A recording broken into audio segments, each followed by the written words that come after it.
Hello friends, माँ Saraswati classes के YouTube channel पर आप सभी का स्वागत है। मैं हूँ शिवांश द्विवेदी और आज से हम इलेक्ट्रॉनिक्स मैकेनिक्स की थ्योरी और एक्सपेक्टेड क्वेश्चंस को कवर करते हुए ये वीडियो लेक्चर सीरीज स्टार्ट कर रहे हैं, जिसमें आज हमारा पहला ही टॉपिक है trade introduction and occupation safety. इस टॉपिक के अंतर्गत आज हम जितनी भी चीज़ें कवर करने वाले हैं वो सभी चीज़ें आपके एग्ज़ाम के पॉइंट ऑफ व्यू से काफ़ी ज़्यादा इम्पॉर्टेंट हैं और मुझे उम्मीद है कि मैंने इस टॉपिक में बहुत सारी चीज़ों को कवर कर लिया है। लगभग अगर आपका यहाँ से कोई क्वेश्चन आता है तो उसके 95% चांसेस हैं कि इसी टॉपिक के अंतर्गत जो भी चीज़ें मैंने कवर की हुई हैं वो इसी के अंतर्गत आएँ। तो यहाँ पर आइए अब हम इसकी शुरुआत करते हैं। और इस टॉपिक में जितनी भी चीज़ें मैं आपको इस वीडियो में कवर करवा रहा हूँ इतनी ही चीज़ें इंपॉर्टेंट हैं और इससे ज़्यादा आपको एक्स्ट्रा करने की ज़रूरत नहीं है। 95% तक चांसेस हैं कि हमने यहाँ पर चीज़ें जितनी भी इस टॉपिक के अंतर्गत हैं उन सभी को कवर किया हुआ है। तो आइए सबसे पहले शुरुआत करते हैं पहले क्वेश्चन से। इसमें हम क्वेश्चन को भी करेंगे और इसके साथ साथ थ्योरी को भी करते हुए चलेंगे। तो जो क्वेश्चन ऐसे हैं कि जिनकी थ्योरी जानने की ज़रूरत नहीं है या फिर जिनमें कुछ ज़्यादा खास थ्योरी नहीं है उनको हम डायरेक्टली करेंगे। उसके बाद कुछ क्वेश्चन ऐसे होंगे जिनको समझने की बहुत ज़्यादा ज़रूरत होती है, तो उसमें हम उसकी थ्योरी को भी पूरी तरीके से कवर करेंगे। यहाँ पर पहला क्वेश्चन है, इलेक्ट्रॉनिक्स में अवयवों के लिए प्रयुक्त वोल्टेज का मान होता है। देखिए, इलेक्ट्रॉनिक्स इंडस्ट्री के अंतर्गत जितने भी एलिमेंट यूज़ किए जाते हैं, चाहे वो आपके रेजिस्टेंस हो, चाहे वो आपका कैपेसिटर हो, इंडक्टर हो, इसके अलावा और भी जितने भी एलिमेंट यूज़ किए जाते हैं उनके लिए जो वोल्टेज का रेंज होता है वो लो के अंतर्गत आता है।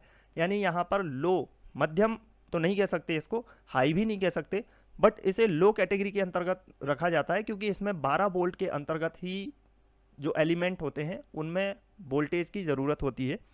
हाई वोल्टेज इलेक्ट्रीशियन के अंतर्गत आते हैं, मीडियम टाइप के भी कह सकते हैं कि जो होम अप्लायंसेस होते हैं वो मीडियम के अंतर्गत आते हैं। लेकिन जो हमारे छोटे छोटे कंपोनेंट्स होते हैं, इलेक्ट्रॉनिक्स डिवाइसेस होती हैं, उनमें जो वोल्टेज रेंज यूज़ की जाती है वो 12 वोल्ट तक ही यूज़ की जाती है। तो यहाँ पर आपका आंसर होगा बी ऑप्शन। इसके बाद आगे बढ़ते हैं अगले क्वेश्चन पे। इसमें कहा गया है इलेक्ट्रॉनिक्स मैकेनिक ट्रेड में प्रयुक्त अवयव हैं। यानी इलेक्ट्रॉनिक मैकेनिक जो ट्रेड है हमारी, उसमें जो हम एलिमेंट यूज़ करते हैं वो कौन से एलिमेंट हैं। तो यहाँ पर अगर पहले ऑप्शन की बात करें तो रेजिस्टेंस, जी हाँ बिल्कुल रेजिस्टेंस का यूज़ किया जाता है।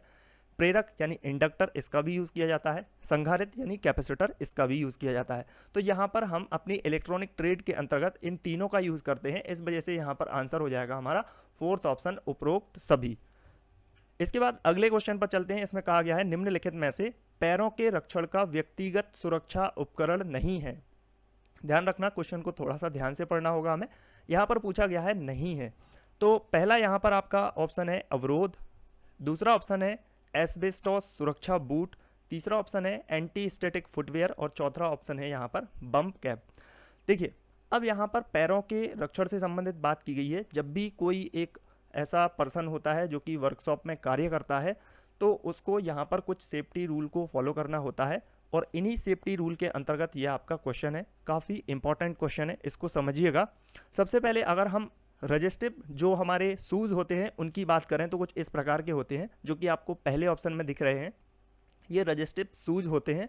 इसमें कुछ इस प्रकार से आपको स्ट्रक्चर दिख रहा होगा। इसके स्ट्रक्चर को भी आपको याद रखना होगा क्योंकि क्वेश्चन यहाँ से भी पूछे जा सकते हैं। और इस तरीके के जो शूज़ होते हैं उनका उपयोग किया जाता है कि कुछ भी आप ऐसी जगह पे काम कर रहे हैं जहाँ पे केमिकल वगैरह यूज़ हो रहा है ज़्यादा, तो आपको अगर वहाँ पे कोई केमिकल वगैरह गिरता है तो उससे आपके पैर जो हैं वो सेफ बने रहें। और यहाँ पर आपको ध्यान रखना होगा कि इनकी जो इस तरीके से स्ट्रक्चर होता है वो यहाँ से लेकर के यहाँ तक होता है। एक नॉर्मल शूज़ से इनकी ज़्यादा स्ट्रक्चर होती है और ज़्यादातर ये वाले जो शूज़ हैं वो लेदर से बने हुए होते हैं क्योंकि लेदर पर ज़्यादा इफेक्ट केमिकल्स का नहीं होता है, या फिर कुछ इस तरीके के पदार्थों से मिलकर के बने हुए होते हैं जिनमें केमिकल का ज़्यादा इफेक्ट नहीं होता है, या फिर जो अगर केमिकल पदार्थ है वो इस पर गिर जाते हैं तो उनका कोई प्रभाव यहाँ पर नहीं होता है, जिसकी वजह से हमारे जो पैर हैं उनमें किसी भी प्रकार की जख्म होने से बच जाते हैं। इसके बाद यहाँ पर बात करते हैं एस्बेस्टॉस, जिनको हम सुरक्षा बूट कहते हैं, तो वो भी कुछ इस प्रकार से होते हैं। बस इसमें और इसमें, पहले वाले में और सेकंड वाले में फ़र्क इतना है कि इसकी जो हाइट है वो यहाँ से लेकर के यहाँ तक होती है, जबकि ये वाला जो शूज़ है जो हम नॉर्मल वाले शूज़ पहनते हैं उसी प्रकार से होता है। और इस तरीके से ये भी शूज़ लेदर से ही बने हुए होते हैं। इनका जो उपयोग है, इनका भी उपयोग वर्कशॉप में किया जाता है। तो इस प्रकार के शूज़ को हम एस्बेस्टोस सुरक्षा बूट कहते हैं। ये लगभग वैसे ही होते हैं जैसे हम नॉर्मली अपने जो डेली लाइफ में यूज़ करते हैं उस प्रकार के शूज़ होते हैं। थर्ड यहाँ पर बात करें जिनको हम एंटी स्टैटिक फुटवेयर कहते हैं, तो ये आपको पहले वाले ऑप्शन की तरह दिख रहे होंगे, लेकिन इसमें फ़र्क इतना होता है कि ये जो शूज़ होते हैं इसमें मेटल का यूज़ किया जाता है। यहाँ से लेकर के यहाँ तक जो पार्ट है आप देख रहे होंगे, ये वाला पार्ट ये प्रॉपर मेटल का बना हुआ होता है, ताकि कोई भी ऐसी चीज़ जो मेटल से संबंधित काम हो रहा है वहाँ पर, कई बार आपने वर्कशॉप में देखा होगा कि कुछ इस तरीके से कटिंग वगैरह होती है या फिर वेल्डिंग वगैरह होती है कि जिसकी वजह से चिंगारियाँ निकलती हैं, तो वो हमारे पैरों को इस तरीके से नुकसान ना पहुँचा सकें, इसीलिए इस तरीके का शूज़ का उपयोग किया जाता है। तो ये वाले जो शूज़ होते हैं वो यहाँ से लेकर के यहाँ तक जो पार्ट होता है वो प्रॉपर यहाँ पर मेटल का बना हुआ होता है, स्टील का बना हुआ होता है। बाकी जो पार्ट होता है वो यहाँ पर लेदर का भी हो सकता है, या फिर इसको हल्के कह सकते हैं कि इसमें थोड़ी थोड़ी सी कोटिंग रहती है, मेटल्स की कोटिंग रहती है। कुल मिलाकर के जो ये एंटी स्टैटिक फुटवेयर होते हैं इनमें मेटल की उपस्थिति होती है, ये पूछा जा सकता है एग्जाम में, तो इसको आपको याद रखना होगा। अब यहाँ पर बम्प कैप की बात करें तो बम्प कैप जो है वो आपने देखी भी होगी, अगर आपने कहीं किसी इंडस्ट्री में विजिट किया है तो वहाँ पर आपने इसका यूज़ भी किया होगा कि ये बम्प कैप जो होती है वो हमारे सिर को सुरक्षा प्रदान करने के लिए यूज़ की जाती है, और इस तरीके से हेलमेट टाइप से होती है, जो आपकी बाइक वगैरह में यूज़ करते हैं, आप हेलमेट पहनते हैं उस तरीके से ये हेलमेट टाइप से होती है। और किसी भी प्रकार से कोई दुर्घटना हो रही है या फिर कुछ सामान कुछ भी गिर रहा है, तो अगर वो हमारे सिर पे गिरता तो उससे ज़्यादा नुकसान होता है, इस वजह से उससे सुरक्षा बनी रहे हमारे सिर की, उसके लिए यूज़ करते हैं बम्प कैप। अब यहाँ पर क्वेश्चन में ये था कि पैरों से रक्षण यानी कि पैरों की सुरक्षा से संबंधित आपको पूछा गया था, तो पैरों की सुरक्षा के लिए ये आपके जो रजिस्टिव शूज़ होते हैं वो भी यूज़ किए जाते हैं, एस्बेस्टोस सुरक्षा बूट होते हैं इनका भी यूज़ किया जाता है, एंटी स्टैटिक फुटवेयर होते हैं इनका भी यूज़ किया जाता है, लेकिन बम्प कैप जो होती है उसका यूज़ हमारे सिर की सुरक्षा के लिए किया जाता है, हेड की सुरक्षा के लिए बम्प कैप का यूज़ किया जाता है। अब यहाँ पर जितनी चीज़ें आपको बताई गई हैं उनको आपको याद रखना होगा।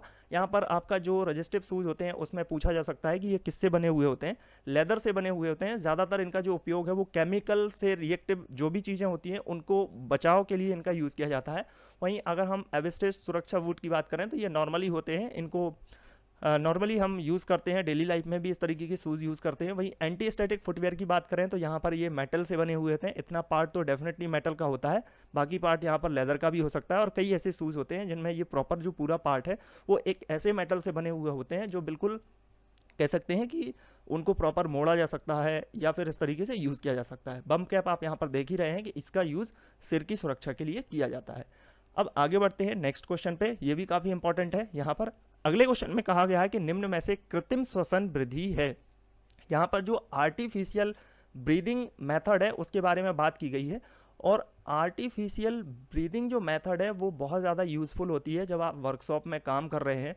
कई ऐसी दुर्घटनाएं हो जाती हैं जिसकी वजह से कोई व्यक्ति इस तरीके से उसकी चपेट में आ जाता है और उसकी वजह से वो सांस नहीं ले पाता है, नॉर्मली जो हम लोग सांस लेते हैं उस तरीके से वो सांस नहीं ले पाता है, तो फिर यहाँ पर कृत्रिम श्वसन विधि का उपयोग किया जाता है, क्योंकि अगर वो सांस नहीं ले पाएगा तो फिर उसकी जान जो है वो खतरे में आ सकती है, इसीलिए हमको कृत्रिम श्वसन विधि का उपयोग करना होता है। अब यहाँ पर सवाल ये नहीं है कि कृत्रिम श्वसन विधि है कौन सी, यहाँ पर सवाल ये है कि आपको जितनी भी यहाँ पर विधियाँ लिखी हुई हैं उन सभी को जानना ज़रूरी है, ना केवल आपकी डेली लाइफ के लिए बल्कि आपके एग्ज़ाम के पॉइंट ऑफ व्यू से काफ़ी इंपॉर्टेंट है। यहाँ से क्वेश्चन ज़्यादातर बनते हैं आपके एग्ज़ाम में। तो सबसे पहले अगर हम सैफर विधि की बात करें तो यहाँ पर सैफर विधि होती है, सिल्वेस्टर भी होती है, लावोर्ड भी होती है। इसके अलावा तो यहाँ पर कृत्रिम श्वसन विधि की बात करें तो उपरोक्त सभी आ जाती हैं इसके अंतर्गत। अब हम बात करते हैं यहाँ पर श्वसन विधि के अंतर्गत। तो देखिए श्वसन विधि जो है वो कुछ इस प्रकार की होती है, सैफर भी होती है, सिल्वेस्टर भी होती है, लावोर्ड होती है, या फिर जैसे मुंह से हवा भरते हैं या फिर मुंह से नाक में हवा भरते हैं, ये भी होती है, या फिर आपकी नेल्सन प्रणाली होती है जिसको हम कह सकते हैं कि ब्रीदिंग जो इंस्ट्रूमेंट होते हैं उनका यूज़ किया जाता है। तो यहाँ पर सबसे पहले अगर हम बात करें सैफर जो मेथड होती है उसका यूज़ करें तो इस वाली विधि का उपयोग तब किया जाता है जब कोई व्यक्ति है उसकी पीठ पर चोट आ चुकी है। अब पीठ पर चोट आ गई है तो वो पीठ के बल पे तो लेट नहीं पाएगा, तो पीठ के चोट आने की वजह से उसके जो पीठ वाला हिस्सा है उसको या तो विद्युत या कह सकते हैं कि इलेक्ट्रिक शॉक लग गया है या फिर कोई ऐसी जगह पे मतलब चोट आई है कि वो पीठ के बल पे लेट नहीं सकता, तो फिर उसको पेट के बल पर लिटाया जाता है और उस तरीके से उसको ब्रीदिंग दी जाती है, जो इसकी मेथड होती है सेफर मेथड के अंतर्गत। तो इस प्रकार की मेथड को कहते हैं सेफर मेथड। तो यहाँ पर आपका क्वेश्चन ये बनता है कि देखिए आप सेफर मेथड जो है उसका उपयोग कब करते हैं। सेफर मेथड का उपयोग तब किया जाता है जब वो व्यक्ति पीठ के बल पर नहीं लेट सकता है किसी कारण से, या तो उसको पीठ पर चोट लग गई है या फिर उसको इलेक्ट्रिक शॉक की वजह से उसको पीठ पर ज़्यादा जख्म है, तो फिर उसको पेट के बल पर लिटाया जाता है और फिर पेट के बल पर लिटा करके उसकी जो आर्टिफिशियल ब्रीदिंग मेथड होती है उसका यूज़ किया जाता है। तो यहाँ पर आपका सेफर मिथी जो है वो इस तरीके से कवर होती है। इसके बाद आती है सेकंड मेथड, सिल्वेस्टर मेथड। इस मेथड में क्या होता है कि इसमें अगर कोई पर्सन है उसके पेट में या फिर उसके चेस्ट में चोट लग चुकी है या फिर वहाँ पर इलेक्ट्रिक शॉक की वजह से घाव हो चुका है, तो फिर उस व्यक्ति को क्या होता है सीधा लिटा करके, इस तरीके से सीधा लिटा करके, कई बार एक मेथड होती है जिसके माध्यम से हम इस एक प्रकार से इस व्यक्ति को लिटा देते हैं, कोई भी पर्सन होता है, और फिर उसको इस तरीके से पीठ के बल पर लिटा करके चेस्ट पे थोड़ा सा हाथों के माध्यम से हल्का हल्का कंप्रेस करते हैं, फिर छोड़ते हैं, फिर कंप्रेस करते हैं, इस तरीके से थोड़ा हल्का हल्का फोर्स लगाते हैं, तो उस व्यक्ति को सांस लेने में आसानी हो जाती है। लेकिन सिल्वेस्टर मेथड में क्या है कि अगर कोई पर्सन है उसको चेस्ट पर ही चोट लग गई है, तो फिर अगर चेस्ट पर चोट लग गई है तो फिर इस तरीके की जो मेथड है उसका यूज नहीं किया जा सकता, ये फिर यूज नहीं किया जा सकता। इस वजह से वहां पर यूज की जाती है सिल्वेस्टर मेथड। और सिल्वेस्टर मेथड में क्या होता है कि फिर इस तरीके से व्यक्ति को पीठ के बल लिटा दिया जाता है और फिर उसके जो हाथ होते हैं, इस तरीके से जो यहाँ पर हाथ है ना, उनको मूवमेंट, उनकी मूवमेंट करवाई जाती है। हाथों की मूवमेंट की वजह से क्या होता है कि जो लंग्स होते हैं, उन लंग्स में क्या होता है कि उनका इस तरीके से डायफ्राम जो है वो ऊपर नीचे होता है, इसकी वजह से उसमें प्रॉपर सांस जाने लगती है। तो यहाँ पर आपकी सिल्वेस्टर मेथड में क्या होता है कि सिल्वेस्टर मेथड में इस तरीके से व्यक्ति को पीठ के बल लिटाया जाता है, हाथों की मूवमेंट करवाई जाती है, और ये मेथड तब यूज की जाती है जब किसी पर्सन को पेट पर या फिर उसके चेस्ट पर चोट लग चुकी है, तब आप उसमें यूज करते हैं सिल्वेस्टर मेथड। अब बात करते हैं थर्ड मेथड की। थर्ड मेथड जो कि नॉर्मल है, सब लोग इसको यूज़ करते हैं, इसको CPR भी कहा जाता है, और ये बहुत ही ज़्यादा यूज़फुल मेथड है। इसका यूज़ मुझे लगता है कि सब कोई ज़्यादातर इसका यूज़ किया जाता है CPR के माध्यम से। और इस मेथड में होता ये है कि जो भी पर्सन है, जो भी पीड़ित व्यक्ति है, उसको या तो उसके मुंह से सांस देते हैं, यानी कि एक पर्सन दूसरे पर्सन, जो भी व्यक्ति पीड़ित है उसको मुंह के माध्यम से सांस दे रहा है, और या फिर उसके मुंह से नाक में सांस दे रहा है। तो ये दोनों तरीके से यूज़ की जाती हैं और ये थर्ड मेथड के अंतर्गत आती हैं। वहीं आप बात करते हैं फोर्थ मेथड, जिसको नेल्सन सिस्टम कहते हैं या फिर श्वास यंत्र विधि भी कहा जाता है। और इस मेथड में क्या होता है, इस मेथड में एक इंस्ट्रूमेंट यानी यंत्र का यूज़ किया जाता है जो कि ऑक्सीजन सिलेंडर के अंतर्गत आते हैं, कुछ इस तरीके के, उनका यूज़ करके उसको इस तरीके से ऑक्सीजन प्रोवाइड करवाई जाती है। तो ये आपकी 4 मेथड होती हैं, आपको ये पता होना चाहिए। सेफर्ड मेथड जो है वो कब यूज़ की जाती है, सेफर्ड मेथड तब यूज़ की जाती है जब किसी व्यक्ति के पीठ पर चोट लगी हो और वो पीठ के बल नहीं लेट सकता, तब उसको पेट के बल लिटाया जाता है, और पेट के बल लिटाने के बाद उसकी पीठ पर, जहाँ पर उसके लंग्स होते हैं उस साइड यानी कि पीठ के ऊपर हल्का हल्का सा प्रेस किया जाता है, जिसकी वजह से क्या होता है उसको सांस अंदर जाने लगती है, फिर ऊपर उठाया जाता है, फिर हल्का सा प्रेस किया जाता है, इस तरीके से। बाकी सिल्वेस्टर मेथड में क्या होता है कि अगर उसके चेस्ट में ही चोट लग गई है तो फिर उस व्यक्ति को सीधा पीठ के बल इस तरीके से लिटाया जाता है, फिर उसके हाथों को मूवमेंट करवाई जाती है, जिसकी वजह से उसके जो चेस्ट हैं वहाँ पर ऑक्सीजन जाने लगती है। थर्ड मेथड आपको CPR मेथड पता है। उसके बाद ये नेल्सन मेथड होती है, जिसमें यहाँ पर इंस्ट्रूमेंट यानी कि मेडिकल जो इंस्ट्रूमेंट होते हैं उनका यूज़ करके, जैसे ऑक्सीजन सिलेंडर वगैरह हो गए, इनका उपयोग करके इसका यूज़ किया जाता है। तो ये आपकी बहुत ज़्यादा इंपॉर्टेंट है, ये आपको पता होने चाहिए, एग्जाम में यहाँ से क्वेश्चन ज़रूर बनाता है एग्जामिनर। इसके बाद हम बात करते हैं अगले क्वेश्चन पर। तो अगला क्वेश्चन है, सुरक्षा उद्देश्य के लिए यदि आप कई प्रकार के खतरों को बताना चाहते हैं तो आप किस शब्द का इस्तेमाल करेंगे। अब यहाँ पर बात की गई है सेफ्टी से संबंधित, सुरक्षा उद्देश्य से संबंधित बात की गई है। अगर यहाँ पर आप कई प्रकार के खतरों को बताना चाहते हैं तो आप इसके लिए शब्द उपयोग करेंगे। कौन सा शब्द उपयोग होगा, वो होगा आपका खतरा, क्योंकि ये आपके सुरक्षा से संबंधित चीज़ें हैं, सुरक्षा से संबंधित चीज़ें हैं यहाँ पर। और यहाँ पर आपके जो भी आप यहाँ पर यूज़ कर रहे हैं, कोई वर्ड अगर यूज़ कर रहे हैं तो फिर वहाँ पर आप चेतावनी या फिर सावधानी, नोटिस, इस तरीके की चीज़ें यूज़ नहीं करेंगे। वहाँ पर फिर आप डेंजर जो वर्ड है उसका ही यूज़ करेंगे, क्योंकि ये डायरेक्ट इफेक्टेड होता है। इसके बाद अगले क्वेश्चन पर बात करते हैं। इसमें कहा गया है, निम्नलिखित में से कौन सा विद्युत आग का कारण है। अब देखिए विद्युत आग का कारण कौन सा हो सकता है। यहाँ पर पहले ऑप्शन में कहा गया है कि विद्युत शॉर्ट सर्किट। जी हाँ, बिल्कुल, शॉर्ट सर्किट के माध्यम से आग लग सकती है, तो ये बात तो सही है। दूसरा यहाँ पर लूज कनेक्शन। अब अगर कोई लूज कनेक्शन होगा तो वहाँ पर क्या होगा, वहाँ पर स्पार्किंग होगी, स्पार्किंग होगी तो चिंगारी निकलेगी और चिंगारी की वजह से आग लगने की पूरी पूरी संभावना होती है, तो ये भी एक वैलिड रीजन हो जाता है। इसके बाद थर्ड ऑप्शन में कहा है कि ओवरलोडिंग तार। अब ओवरलोडिंग तार का मतलब ये है कि अगर आपके पास कोई वायरिंग है, जैसे नॉर्मल अगर आपकी बात करते हैं घरों की स्विच की बात करते हैं जिसमें हम मोबाइल वगैरह चार्ज करते हैं, इस तरीके से एक हमारे पास सॉकेट होता है इस तरीके से, जिसको हम 5 पिन सॉकेट कहते हैं। 5 पिन सॉकेट होता है, ये 6 एम्पियर या फिर 16 एम्पियर तक होता है। यानी कि कहने का मतलब ये है, इसकी रेटिंग है ये। अब रेटिंग से मतलब ये है कि इससे हम 6 एम्पियर से लेकर के 16 एम्पियर तक की जितनी भी लोड है वो दे सकते हैं, यानी इतनी करंट हम इसमें से ले सकते हैं। अब आपने इसमें कोई ऐसा इक्विपमेंट यहाँ पर यूज़ कर लिया, मान लीजिएगा बहुत ज़्यादा हैवी वाला आपने हीटर यूज़ कर लिया, तो हीटर की जो रेंज थी वो लगभग 24 एम्पियर की रेंज थी, यानी कि वो 24 एम्पियर की जो करंट है वो रिक्वायर्ड थी उसको, तो वो क्या करेगा, यहाँ से ओवरलोड हो गया। अब ये ओवरलोड हो गया, इसकी रेंज थी 16 एम्पियर तक ही और आपने इसमें ओवरलोड दे दिया। ओवरलोड दे दिया तो क्या हो जाएगा, ये जलने लगेगा, और जलने लगेगा तो क्या होगा, आग लगने की पूरी पूरी संभावना हो जाएगी यहाँ पर भी। तो ये तीनों के तीनों कारण होते हैं, इस वजह से यहाँ पर आंसर होगा उपरोक्त सभी ये आपके यहाँ पर आंसर हो जाएंगे। अब यहाँ पर हम अगले क्वेश्चन पे चलते हैं जो कि काफ़ी इंपॉर्टेंट है आपके लिए, और ये क्वेश्चन इंपॉर्टेंट तो हैं, इसके साथ साथ जो भी आपके ये आग से संबंधित चीज़ें हैं, आग किन किन कारणों से लगती है, क्या क्या उपाय होने चाहिए, ये बहुत ज़्यादा इंपॉर्टेंट है, इनसे क्वेश्चन एग्जाम में ज़रूर आते हैं। अब मैं आपको यहाँ पर इस टॉपिक से बता देता हूँ कि एग्जाम कहाँ कहाँ से क्वेश्चन आते हैं। एक इंपॉर्टेंट है आपका, जो अभी आपको जो हमने बताए ब्रीदिंग मेथड बताए, यानी कि सांस लेने की विधियाँ बताई, वो इंपॉर्टेंट है, वहाँ से क्वेश्चन एग्जामिनर बनाता है इस टॉपिक से।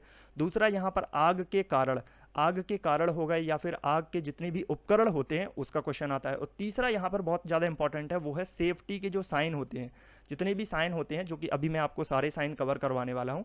यानी फर्स्ट वाला तो मैंने कवर करवा दिया, आग वगैरह का जो टॉपिक है वो भी कवर करवाऊंगा अभी, और सेफ्टी वाला, तो यहाँ से ही आपके सारे क्वेश्चन बन जाते हैं, एग्जामिनर यहीं से क्वेश्चन बनाता है और 95% यहीं से क्वेश्चन आते हैं, तो कोई टेंशन की बात नहीं है, इस टॉपिक से आपका, इस वीडियो से आपका सारा कुछ कवर हो जाएगा। चलिए क्वेश्चन की बात कर लेते हैं। यहाँ पर क्वेश्चन में कहा गया है कि विद्युत उपकरणों में अग्निशमन के लिए निम्न में से किसका इस्तेमाल किया जाता है। अब जो आपके विद्युत उपकरण होते हैं, जैसे कि मान लीजिएगा कोई आपका, अभी जैसे हमने एग्जांपल लिया था कि इस तरीके से आपके पास कोई सॉकेट था, 5 पिन सॉकेट था या फिर कोई भी 2 पिन सॉकेट था, उसकी वजह से आग लग गई है। अब कोई विद्युत सर्किट है, उसमें आग लग चुकी है, तो फिर उसमें आप जो आग बुझा रहे हैं उसके लिए जो उपकरण का उपयोग कर रहे हैं वो किसका करेंगे। तो यहाँ पर आपका आंसर है CO2 या फिर सूखा पाउडर या फिर पानी का यूज़ करेंगे या फिर फोम का यूज़ करेंगे या फिर कंबल का यूज़ करेंगे। तो देखिए ये विद्युत से लगी हुई आग है, इसमें हम CO2 या फिर सूखे पाउडर का उपयोग करेंगे, इसका यूज़ करके हम इसकी आग को बुझाएंगे। पानी का बिल्कुल इस्तेमाल नहीं करेंगे, क्योंकि पानी का अगर हमने इस्तेमाल किया तो हम ही लोग चपेट में आ जाएंगे। हमने जैसे ही इसके ऊपर पानी डाला तो हम खुद चपेट में आ जाएंगे, करंट की चपेट में, और यह आग पानी की वजह से तो कभी नहीं बुझेगी। इसके साथ साथ फॉर्म भी यूज़ नहीं कर सकते, क्योंकि फॉर्म जो है वो भी लिक्विड फॉर्म में होता है और उसकी वजह से भी हम चपेट में आ जाएंगे, हमको इलेक्ट्रिक शॉक लग जाएगा और ये आग कभी भी फॉर्म की वजह से नहीं बुझेगी। कंबल का भी यूज़ नहीं कर पाएंगे, क्योंकि यहाँ पर कंबल से तो कोई सेंस ही नहीं बनता। कंबल का यूज़ तब करते हैं जब गैस की वजह से कहीं पर आग लगी हुई हो, गैस की वजह से, जैसे आपका घर का सिलेंडर होता है या फिर कोई कंप्रेस नेचुरल गैस होती है या फिर कोई भी नॉर्मल सी गैस है, उसकी वजह से अगर आग लग रही है, जो भी आग लगने वाली गैसेस होती हैं, तो फिर वहाँ पर हम कंबल का यूज़ करते हैं। लकड़ी हो गई, कागज़ हो गई, इस वजह से अगर आग लग रही है तो वहाँ पर हम पानी का इस्तेमाल करते हैं। फॉर्म वगैरह का इस्तेमाल हम वैसी जगहों पर करते हैं जहाँ पर नॉर्मल तरीके से आग लगी है, वो भी लकड़ी है, कागज़ है या फिर कोई प्लास्टिक है, तो वहाँ पर छोटे मोटे ऐसे कारण हैं जिसकी वजह से आग लगी हुई है, तो फिर हम वहाँ पर फॉर्म का भी इस्तेमाल कर सकते हैं। अब यहाँ पर हम बात करते हैं कि फायर क्या है, कितने प्रकार की होती है फायर, जो आपके आग बुझाने के जो उपकरण हैं वो कितने प्रकार के होते हैं, क्योंकि ये बहुत ज़्यादा इंपॉर्टेंट है इस टॉपिक से। देखिए आग क्या है कि आग आपका कोई कहीं पर आपका ईंधन है, ठीक है, कोई ईंधन पड़ा हुआ है, उसमें ऑक्सीजन भी वहाँ पर उपस्थित है, और ऑक्सीजन की वजह से वहाँ पर कोई चिंगारी है या फिर आग का छोटा मोटा कुछ ऐसा पार्टिकल आ जाता है, तो फिर ये आग लग जाती है और वो ऊष्मा धारण कर लेती है, और इस तरीके से तीनों का जो कॉम्बिनेशन बन जाता है उसी को हम क्या कहते हैं, आग कहते हैं। अब यहाँ पर आग कितने प्रकार की होती है, आग कितने प्रकार से मतलब यहाँ पर यह है कि आग किन किन कारणों से लग सकती है, यानी कि उसके जिस भी उपकरण में या फिर कहीं पर भी आग लग रही है तो उसको किस प्रकार से वर्गीकृत किया जाता है। तो 4 प्रकार से इसको क्लासीफाई किया जाता है, यानी इसके टाइप्स हैं। आइए यहाँ पर हम इन चारों की बात कर लेते हैं, बहुत ज़्यादा इंपॉर्टेंट चीज़ें हैं ये आपके लिए। तो यहाँ पर 4 प्रकार कौन कौन से हैं, यहाँ पर है आपकी श्रेणी ए, श्रेणी बी, श्रेणी सी, श्रेणी डी। यहाँ पर इस तरीके से आपके 4 जो कि टाइप होते हैं, type A, type B, type C, type D.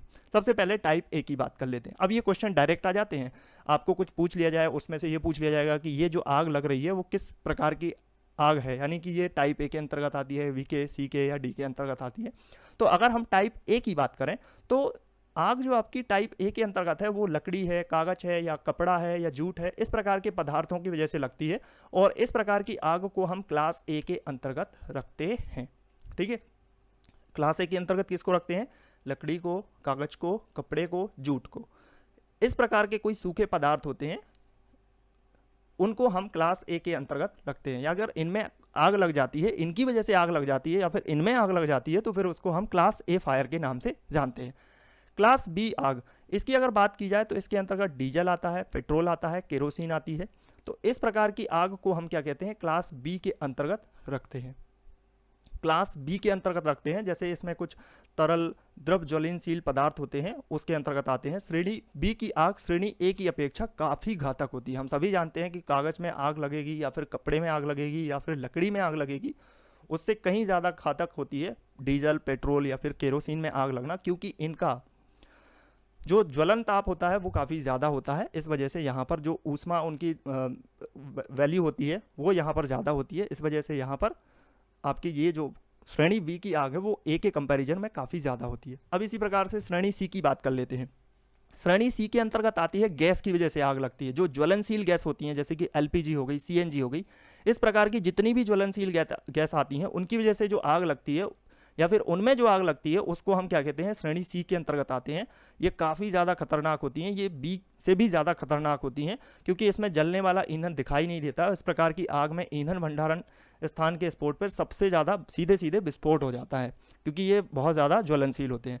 तो यहाँ पर आपको ए समझ में आ गया होगा। ए टाइप ए प्रकार की जो आग है, क्लास ए जो आग है वो लकड़ी, कागज़, कपड़े या जूट की वजह से लगती है या फिर इनमें लगती है।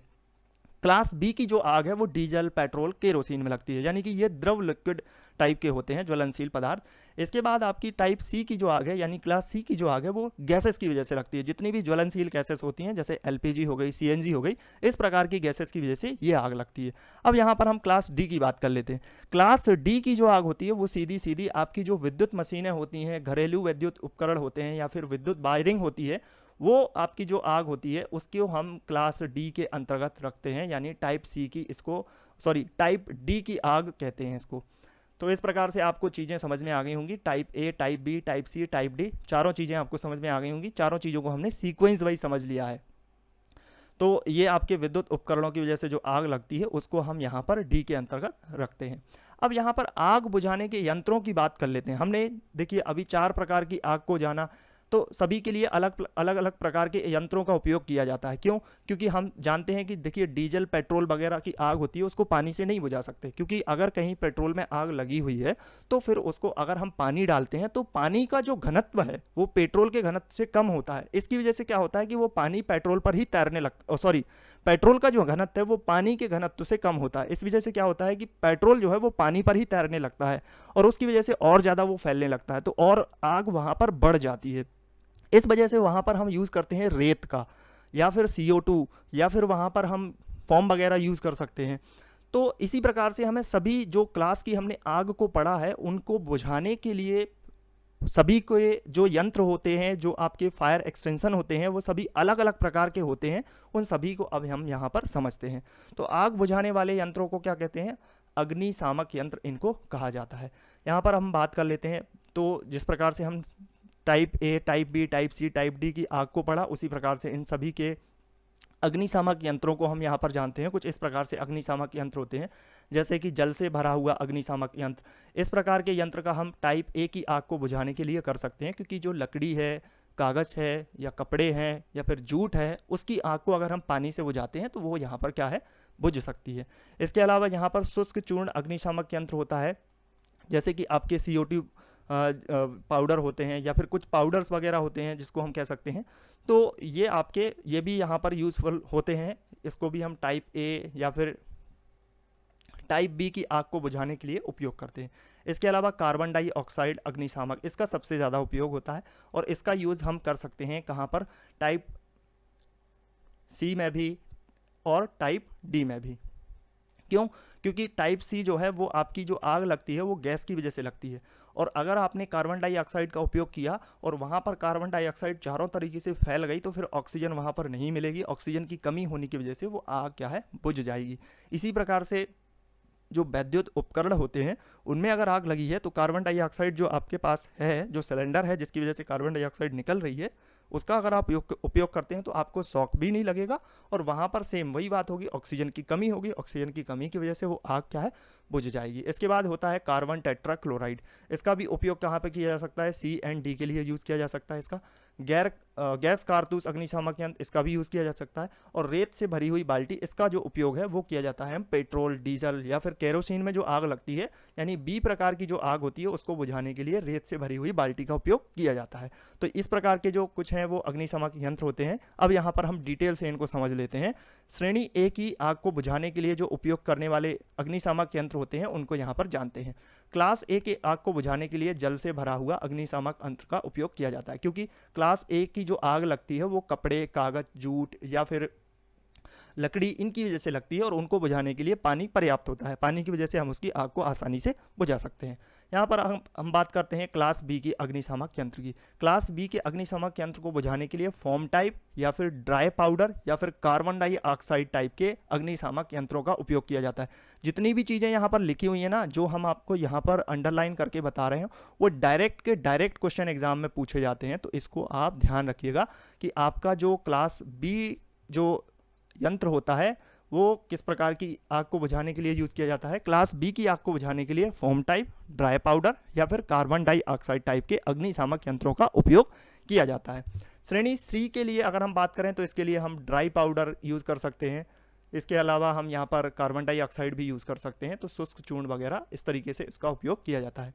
अगर हम क्लास डी की बात करें तो इसके लिए हम कार्बन टेट्राक्लोराइड, इस तरीके से CTC, इस प्रकार के अग्निशामक यंत्रों का उपयोग कर सकते हैं, क्योंकि ये जो आग है वो विद्युत उपकरणों की वजह से लगती है और विद्युत उपकरणों में हम पानी का उपयोग नहीं कर सकते, फोम का उपयोग नहीं कर सकते। सिर्फ और सिर्फ ऐसी कुछ अग्निशामक यंत्रों का उपयोग कर सकते हैं जिसमें कार्बन डाइऑक्साइड गैस निकलती हो, और कार्बन डाइऑक्साइड गैस की वजह से ऑक्सीजन की कमी होगी और वो आग वहाँ पर बुझ जाएगी।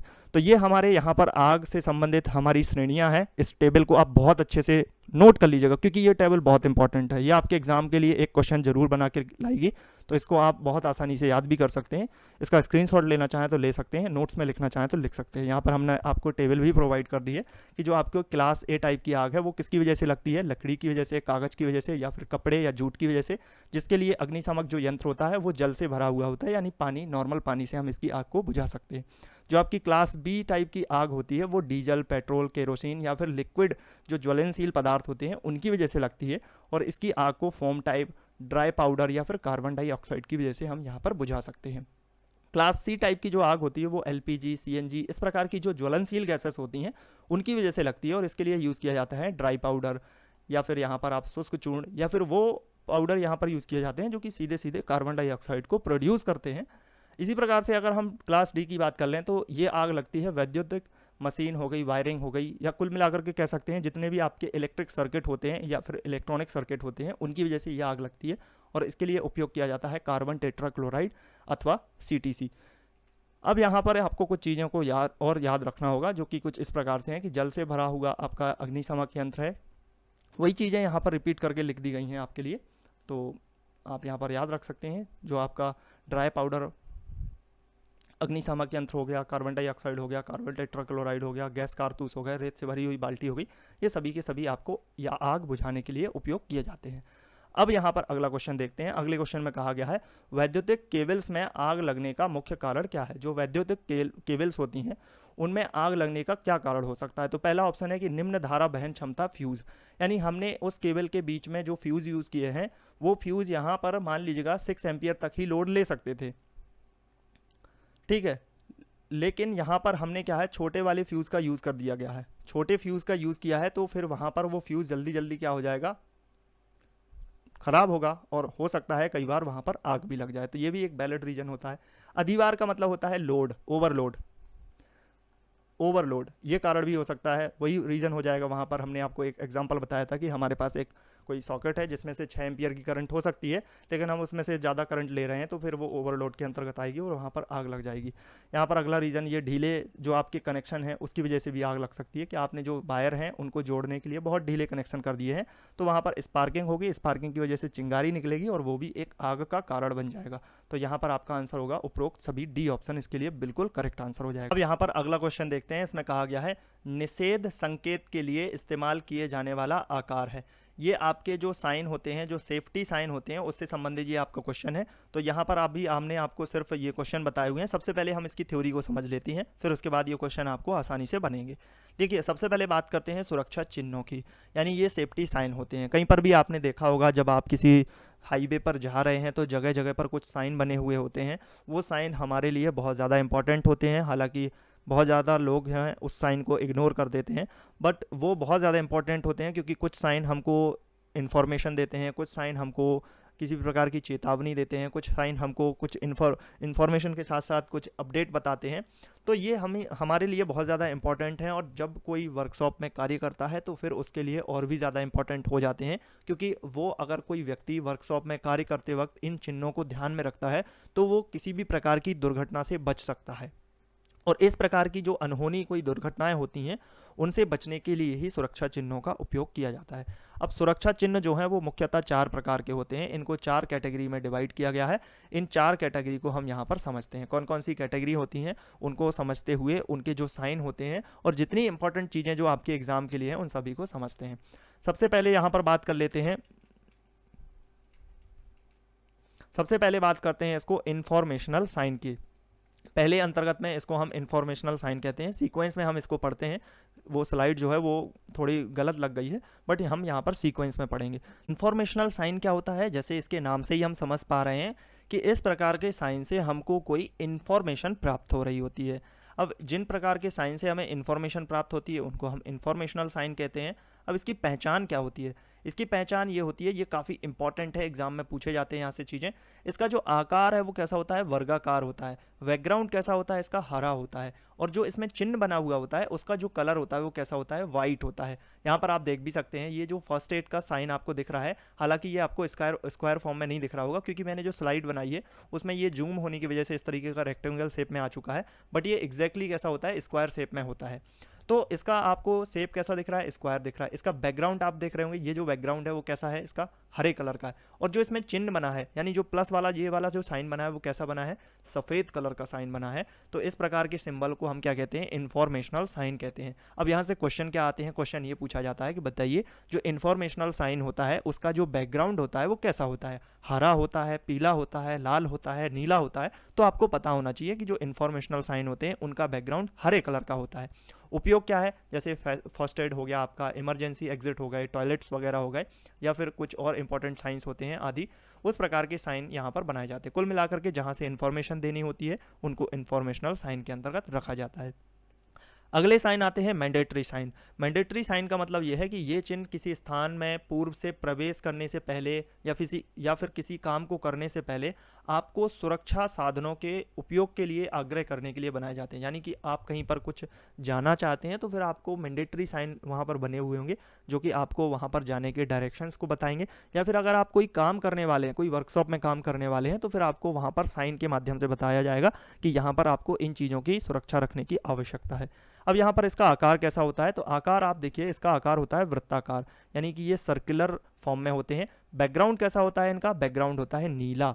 और यहाँ पर जो चिन्ह बने हुए होते हैं, जो चिन्ह बने होते हैं उनका जो कलर होता है वो कैसा होता है, वाइट कलर का होता है। यहाँ पर आप देख भी सकते हैं एग्जाम्पल के तौर पर, ये आप देखिएगा। तो यहाँ पर ये जो साइन है ये पूरा का पूरा यहाँ पर एक बॉक्स में बंद है, इस बॉक्स को भूल जाइएगा। सिर्फ जहाँ पर मैंने इसको सर्कल बनाया हुआ है ना, इतने साइन को आप देखिएगा ध्यान से। तो ये होता है आपका मैंडेटरी साइन, क्योंकि मैंडेटरी साइन का आकार कैसा होता है, वृत्ताकार, सर्कल फॉर्म में होता है। सर्किल फॉर्म में होता है। इसके बाद इसका बैकग्राउंड आप देख रहे होंगे, ये बैकग्राउंड नीला होता है और जो इसमें चिन्ह बना हुआ होता है वो कैसा होता है, सफ़ेद होता है। तो यहाँ पर आपका ये वाला जो सिंबल बना हुआ है ये क्या बता रहा है आपका, ये आपको प्रोटेक्शन वियर के बारे में बता रहा है कि आपको यहाँ पर कुछ प्रोटेक्शन वियर जो कपड़े हैं, जो प्रोटेक्शन वाले कपड़े हैं वो आपको पहनने होंगे। इसी प्रकार से इस वाले सिंबल को देखिएगा, ये सिंबल आपको क्या बता रहा है, ये सिंबल बता रहा है आपको कि यहाँ पर आपको हेलमेट पहनना होगा। जो आपने बम कैप देखी थी वो यहाँ पर आपको पहननी होगी। इसी प्रकार से यहाँ पर ये मास्क बना हुआ है, तो इसमें ये बताया जा रहा है कि यहाँ पर आपको मास्क पहनना होगा। तो ये आपके किस प्रकार के साइन है, ये आपके मैंडेटरी साइन होते हैं। मैंडेटरी साइन होते हैं यानी कि ये आपके सकारात्मक चिन्ह होते हैं जो आपको कहीं प्रवेश करने से पूर्व या किसी कार्य को करने से पहले बताते हैं।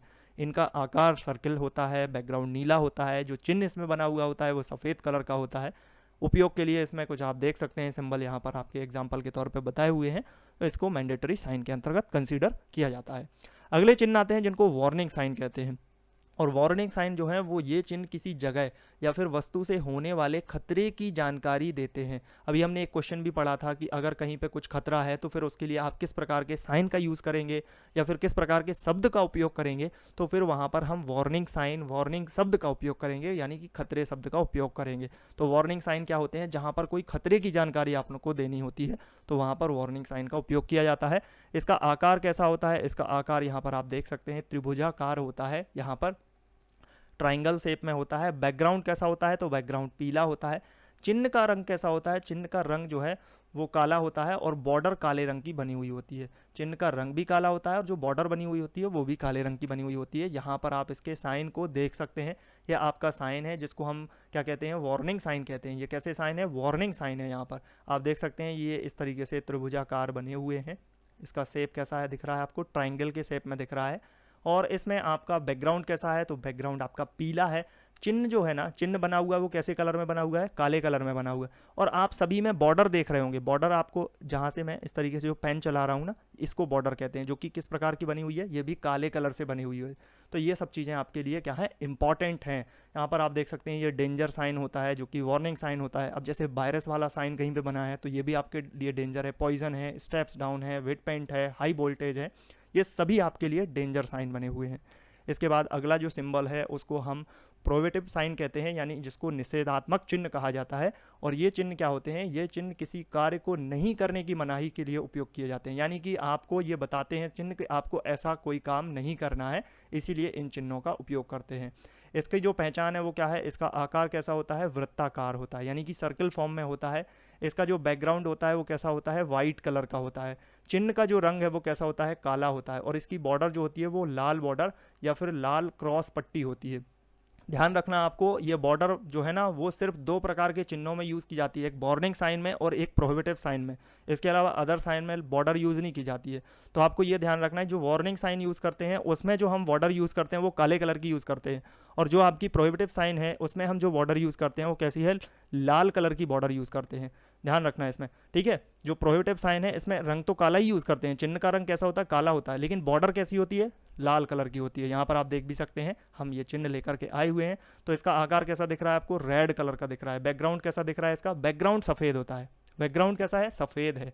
चिन्ह का जो रंग है वो कैसा है, काले कलर का है। जैसे यहाँ पर ये बताया जा रहा है कि हॉर्न नहीं बजाना है, और यहाँ पर ये बॉर्डर है, ये पूरी की पूरी बॉर्डर दिख रही है, ये बॉर्डर दिख रही है आपको, ये बॉर्डर कैसे है, लाल कलर की है। तो ये काफ़ी इंपॉर्टेंट आपके लिए सिंबल हो जाते हैं। इस तरीके से हमने यहाँ पर सभी सिंबल्स को कवर कर लिया है। जितनी चीज़ें आपको इस वीडियो में कवर करवाई गई हैं 95% चीज़ें यहीं से क्वेश्चन में एग्जाम में पूछी जाती हैं, तो इसी तरीके की चीज़ों को आप कवर करिएगा। अब हम इसके क्वेश्चन को देख लेते हैं, जो दो क्वेश्चन हम पीछे छोड़ चुके हैं। यहाँ पर पहले क्वेश्चन की बात कर लेते हैं कि जो आपका पहला क्वेश्चन है वो निषेध संकेत के लिए इस्तेमाल करने वाला आकार है, यानी जो प्रोहिबिटिव साइन है उसके लिए आप किस प्रकार का जो सिंबल है आकार यूज़ करते हैं, उसका आकार कैसा होता है, उसका आकार होता है गोलाकार। अभी अभी हमने पढ़ा प्रोहिबिटिव साइन के लिए गोलाकार होता है। जैसे हमने एक इस तरीके से गोल बना दिया और उसमें हॉर्न बना हुआ था कि इस प्रकार से आपको हॉर्न नहीं बजाना है, और इस तरीके से सिंबल बना हुआ था, ठीक है। एग्जैक्ट नहीं मुझसे बन नहीं रहा है यहाँ पर यहाँ पर आपको याद होगा कि वो गोलाकार पढ़ा था हमने, ठीक है। वो प्रोहिबिटिव साइन की बात की गई थी। अगले की ओर बात कर लेते हैं। यहाँ पर वार्निंग जो साइन होते हैं उसमें जो आपका आकार होता है वो कैसा होता है। तो वार्निंग साइन के लिए जो आकार यूज़ करते हैं वो कैसा होता है, त्रिभुजाकार होता है। अभी अभी हमने पढ़ा है कि एक ऐसा सिंबल होता है जिसमें हमने हाई वोल्टेज के बारे में पढ़ा था, तो इस तरीके से होता था। तो इसी प्रकार के क्वेश्चन आते हैं और ये सारे क्वेश्चन आपको इसी थ्योरी से कवर हो जाएंगे। जितनी थ्योरी कवर करवाइए सारे क्वेश्चन यहीं से कवर हो जाएंगे। तो अगर आपको हमारी मेहनत अच्छी लग रही है तो वीडियो को लाइक ज़रूर करना, अपने दोस्तों के साथ इसको शेयर ज़रूर कर देना। चैनल पर अगर आप नए हैं तो चैनल को सब्सक्राइब कर लेना, क्योंकि ये सीरीज़ कंटिन्यू रहेगी। आपका पूरा कोर्स फ्री में कवर करवा दिया जाएगा यहाँ पर। सो आप चैनल पर जुड़े रहिएगा। So thank you for watching.